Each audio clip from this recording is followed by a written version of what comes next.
Maswerteng gabi po mga ka-STL. Narito na po ang resulta ng STL Quezon at STL Cagayan para sa araw na to, third draw.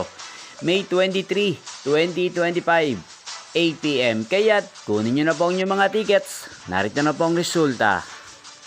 Ang mga numerong nanalo sa STL Quezon ngayong gabing ito, May 23, 2025, 8 p.m. Third draw result, 17 at 19 in exact order.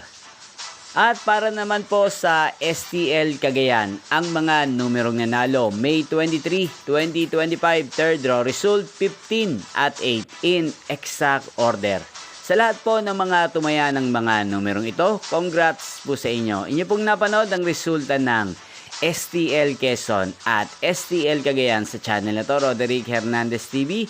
Maraming salamat po sa patuloy niyo pong panonood at pagsuporta sa aking channel. Magkita-kita pong muli tayo bukas ng alas 11 ng umaga dito po sa channel na to. Shoutout po natin si Madam Cherry Umagap na lagi pong nanonood sa channel na to. Shoutout po sa inyo. Thank you for watching.